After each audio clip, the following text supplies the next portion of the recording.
Welcome to today's class. Today we are going to discuss general ledger. Now, what is a general ledger? A general ledger is a document which contains all the individual accounts used in recording double entries of a business. Remember, we dealt with double entry the last class. Now we are going to deal with general ledger and books of prime entry. Now, every document which contains a document which contains all the individual accounts that are used in recording double entries of a business, we call it general ledger.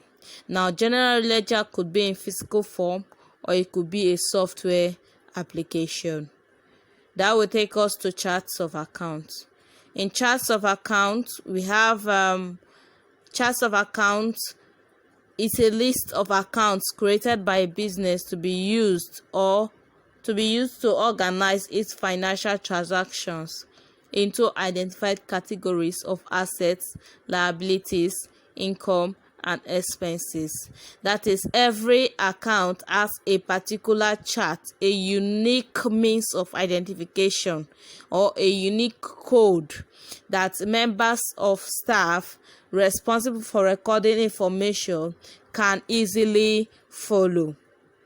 If the codes are not unique, if the members of staff don't know this code, or if anyhow code is used, it will be confusing when trying to compute accounts. Now, what these charts make sure that all transactions are recognized in accordance with the requirements of the business, and every accounting process has a particular chart being used. Every particular accounting has a particular code range being used. For non-current assets, the code range is 100 to 199. So the company can decide to use 110, 115, 130 for non-current assets, but the company cannot use 200 or 300 or 400 for non-current assets. Now, when it has to do with current assets, the company can use from any code range, from any number from 200 to 299 as the code range. For a non-current liability, the company is expected to use 300 to 399, any numbers in between. Then current liability, 400 to 499 as the code range. Equity, 500 to 599. Income, 600 to 699. Expenses, 700 to 799. The business can use any of this code range as a code or as a unique code for that particular account or for that particular accounting books. Now, this will take us to book of prime entry. Now, when we say books of prime entry, what do we mean? We mean that transactions are not individually recorded into the ledgers immediately they are made. We don't just take every transaction and immediately record them into the ledgers they are made. No. What do? We simply first of all record it in the book of prime entry or book of original entry, and then the total of these transactions, we enter them into their appropriate ledger accounts in the general ledger. Now, the books of prime entry are 6.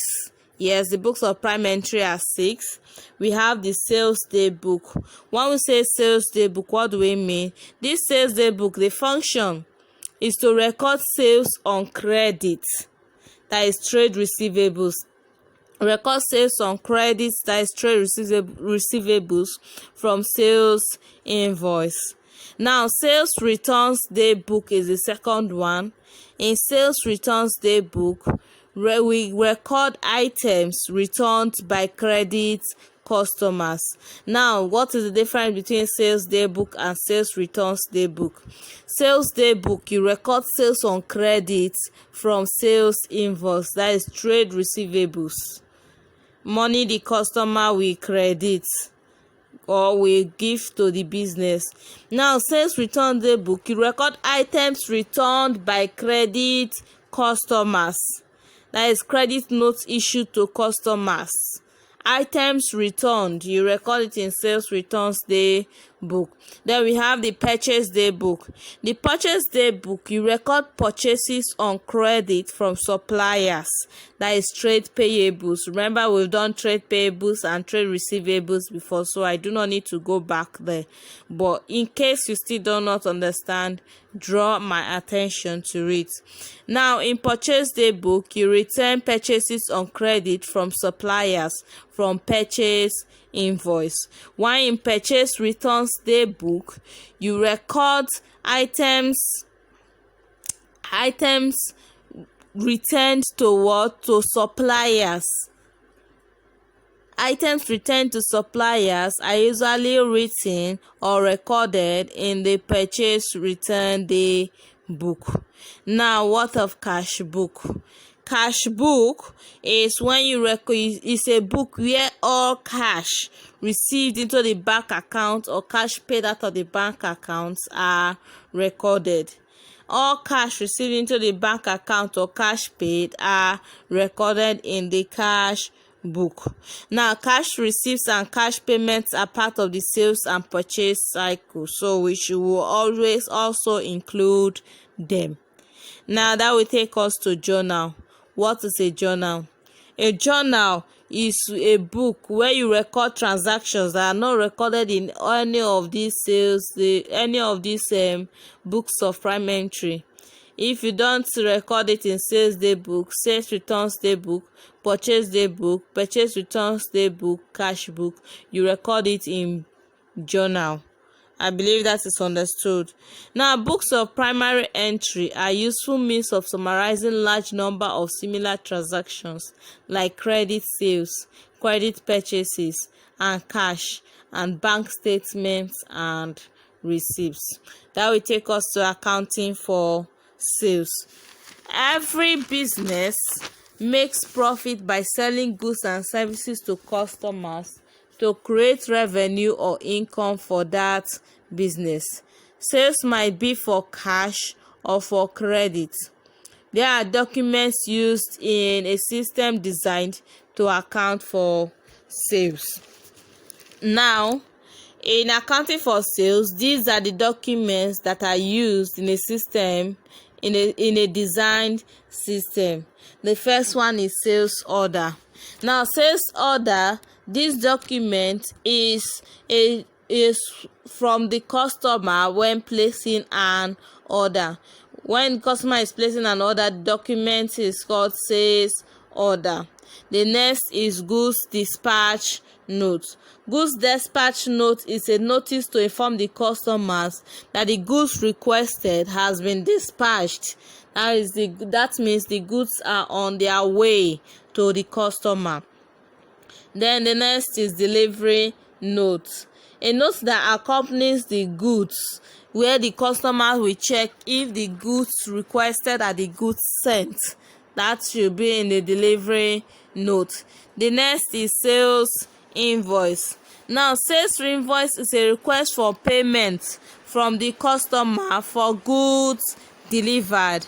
Invoices normally show a date, details of transaction, and payment terms. The next is statement. A document to show the customer that the amount still owed at a point in time is called a statement. The statement is the net amount of all invoices issued minus cash received by the business up to that point in time. And the last is credit note.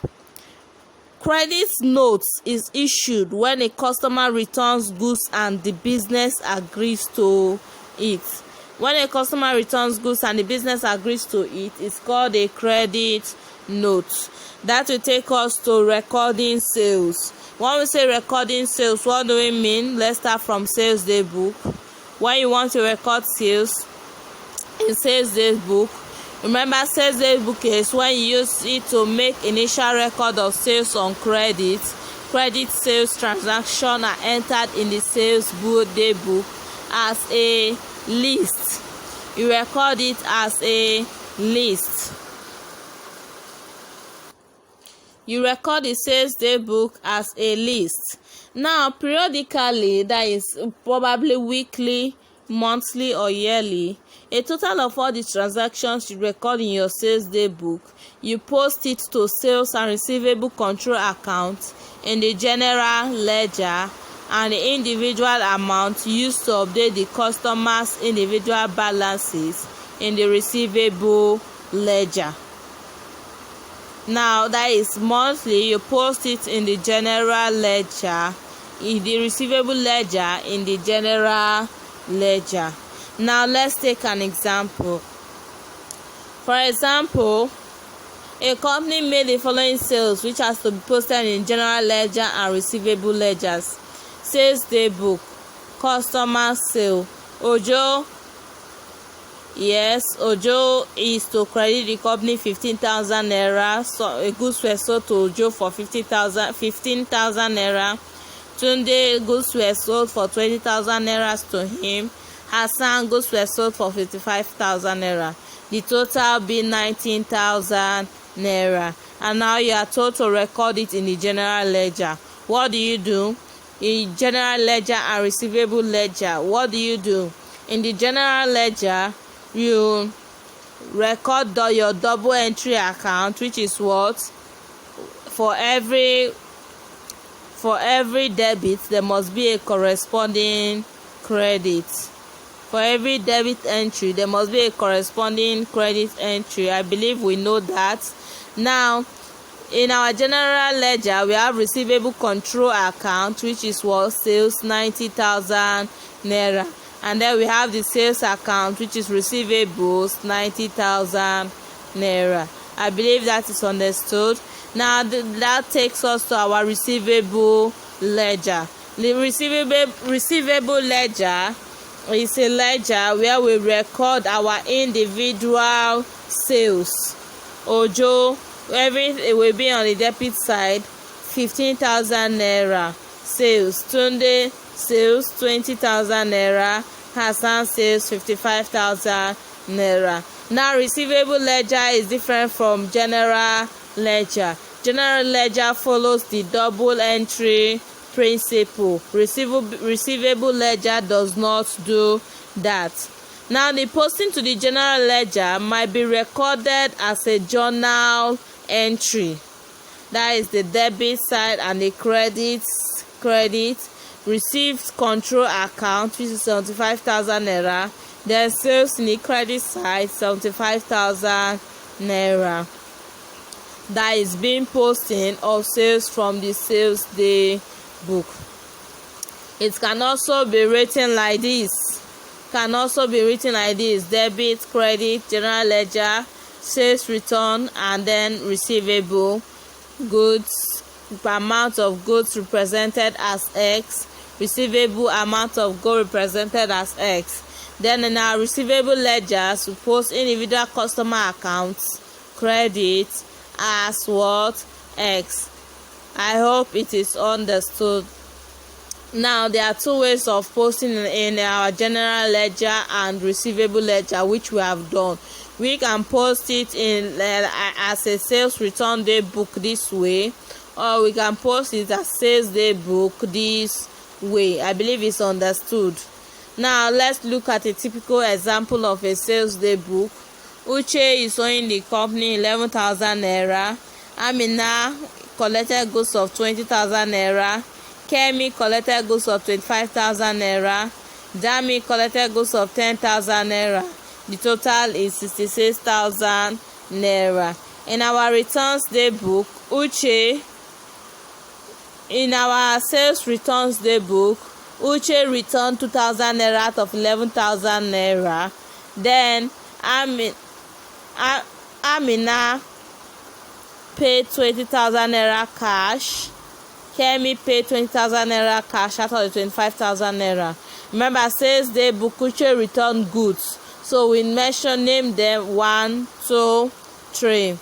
Now that takes us to our general ledger. Now general ledger, remember we have our receipt control account, which is sales 66,000 naira, which is total sales 66,000 naira. Then sales return is 2,000 naira, cash is 40,000 naira.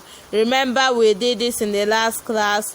Debit, credit, money coming in, expenses is what in the debit side, assets in the debit side, income and liabilities in the credit side. That is why we have this. We have sales 66,000 naira, sales, that is assets 66,000 naira. Now we have in our credit side, we have sales return 2,000 naira, we have cash 40,000 naira, total is 42,000 naira. So balance carried down is 22,000 naira. So to make sure that the ledger they are equal, which is 66,000 naira, then under the debit side we write balance brought down 22,000 naira. Now sales is 66,000 naira. We do the same thing to sales. We do the same thing to sales returns day book, and we do the same thing to bank. I believe that is understood. Good. Now the posting to this ledger might be recorded by as journal entries. We record the posting as journal entries. How do we record for our journal entries now? We have our debit side and then our credit side. Then receivables control account, we have our 66,000 naira, sales 66,000 naira, being posting of sales from the sales day book. Now the next is sales returns, which is 2,000 naira, receipt control account 2,000 naira, which is what being posting of sales from sales day book.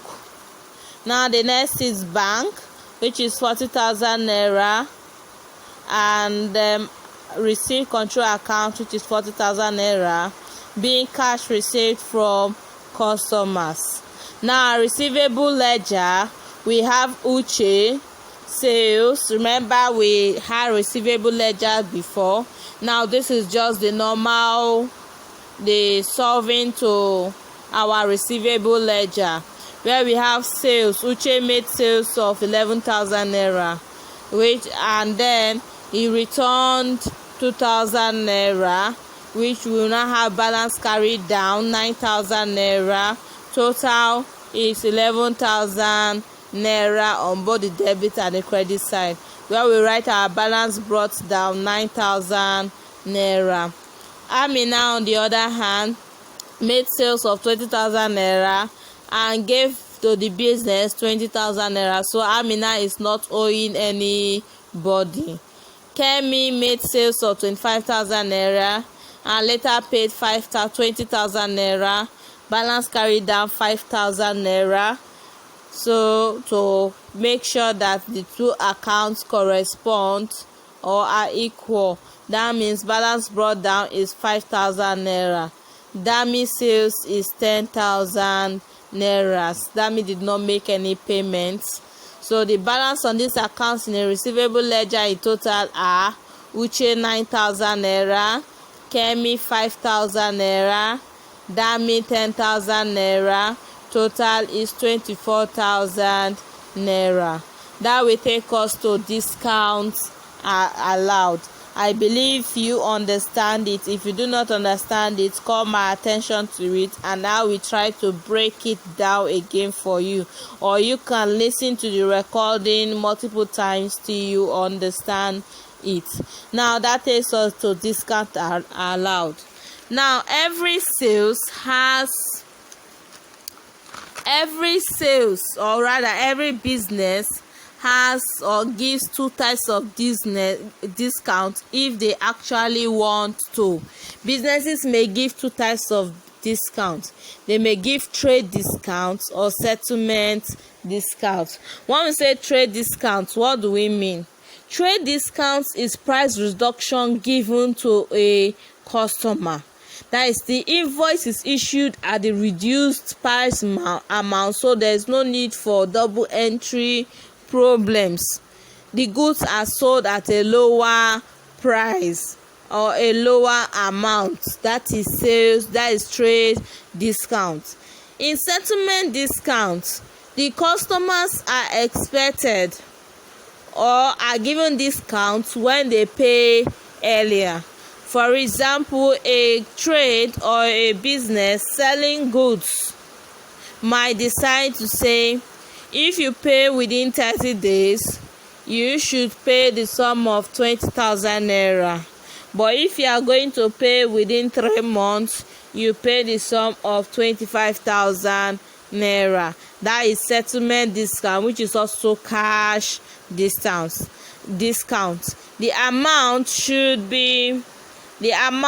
is usually reduced during settlement or at a particular time. That's the difference between trade discount and settlement discounts. In case you see the question, you should know the difference. Now that takes us to what is receivable control accounts. We've been hearing of receivable control accounts. What is it all about? A receivable control account is the name given to an account in the general ledger for total receivables. It records all transactions involving credit customers. Any account that for total receivables is called receivable control account, and records all transactions involving credit customers. Now, debit entries in receivable control accounts are transactions that add to the total amount of receivables, while credit entries are transactions that reduce the total amount of receivables. I hope you know the difference. Now, balance brought down adds to the total amount of receivables, so it should be on the debit side. On the credit side, payments received for customers should be on the credit side. Then credit sales should be on the debit side. Let me correct that. Credit sales should be on the debit side, while sales return should be on the credit side. Dishonored checks should be on the debit side.